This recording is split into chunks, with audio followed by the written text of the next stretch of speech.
Okay, so thanks for the introduction. I am Martina Totaro. I am a PhD student at the University of Messina, and today I'll talk about a comparative study on basalt and glass fiber reinforced composite with a particular focus on the failure behavior. This study was conducted in the field of a bigger research activity that aims to compare the mechanical behavior of basalt and glass composite in order to assess the possibility of replacing glass fiber with basalt fiber in composite for structural application.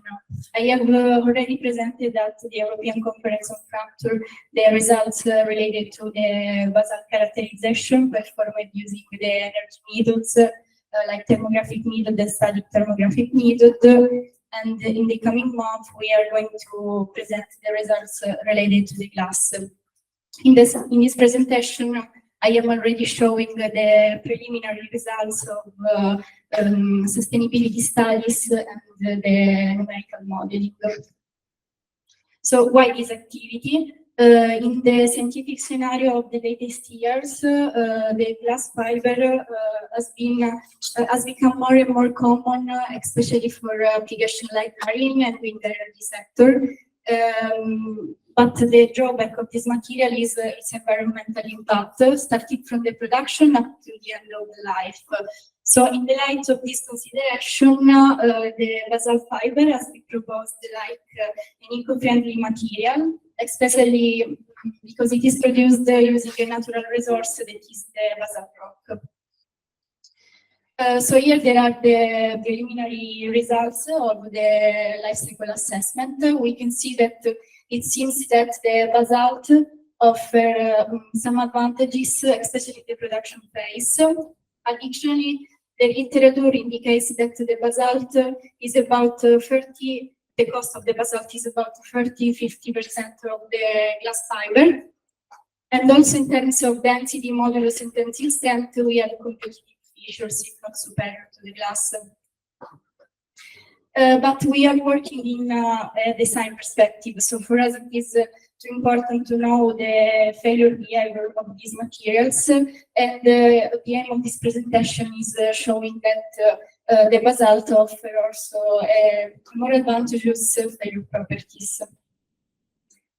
Here there are the specimens. The panels were produced by Intermarine Messina. The lamination technique is the vacuum infusion, and the resin is vinyl ester. From this panel, we extracted the specimens, rectangular specimens. The lamination sequence is 090 type woven. You can see that for the basalt, the fiber is more robust, so the weaving effect is more distinct. Whereas for the glass fiber, the fiber is thinner, so we cannot distinguish this effect. At the microscopic image of the cross-section, you can see the number of dyes, that is 6.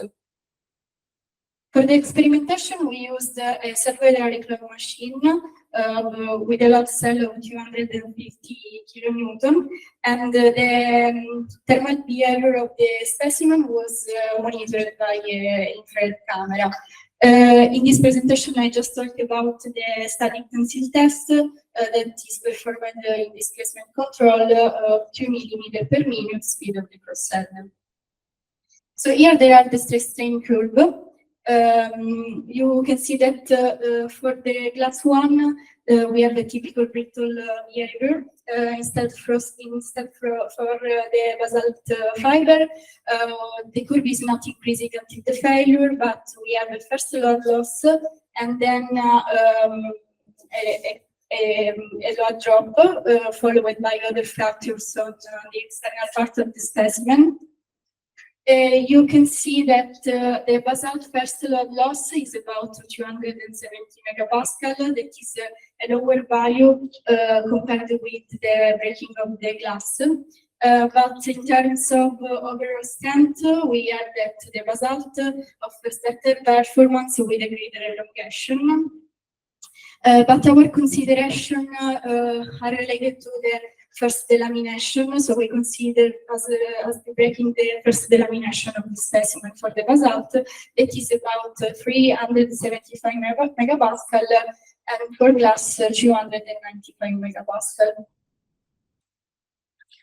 We have two different curves because we have two different failure behavior that we are now going to analyze with the thermography. In the initial part of the curve, the main damage mechanism is the matrix cracking that is presented like random high temperature peaks on the specimen surface that you can see in the two movies, thermographic movies. As we expected, they have the similar behavior because it is the matrix is the same. But what then alters and changes the behavior of the entire material is the breaking of the fibers.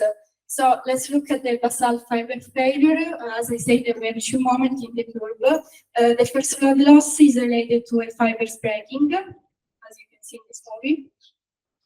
We see some breakings in the external part of the specimen. And then the low drop is related to the delamination. Now let's look at the failure of the glass fiber. We have the specimen that is intact and suddenly it breaks.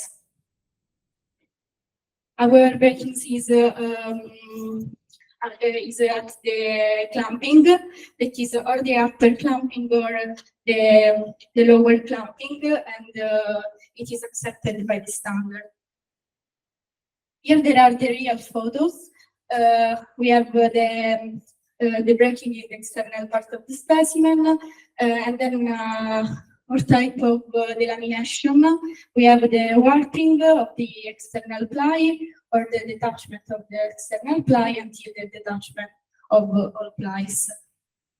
For the glass, we have the breaking near the clamping, and here there is the microscopic image of the cross section, and in the side view we can also see that there is the bonding. We have some reference in the literature about what I said. We can find that the basalt fiber reinforced composite main damage is the fiber breaking, followed by interface debonding along the interface between the broken fibers and the unbroken ones. And for the glass fiber reinforced composite, the main damage is crash fiber failure. So, in conclusion, the basalt glass fiber reinforced composite failure behavior has been analyzed and then compared. For the basalt, we have found that there is a progressive failure with initial fiber breakage and then the delamination and the bonding. And for the glass, we have a sudden failure of the specimen. In conclusion, the basalt offers advantages not just for cost and sustainability, but also in terms of failure behavior that is too important in design. In fact, while showing the initial sign of damage, the basalt components continue to bear the load, allowing the component to survive without catastrophic breakage, and it is too important for safety and durability of the system in which it is deployed. As I said at the initial of the presentation, the future goal is to exploit the advantageous fracture mechanism of basalt for design application. So we are developing a model that fits with the experimental data. We have already validated this model, and we will use it for the design of components in future application. Thank you for your kind attention.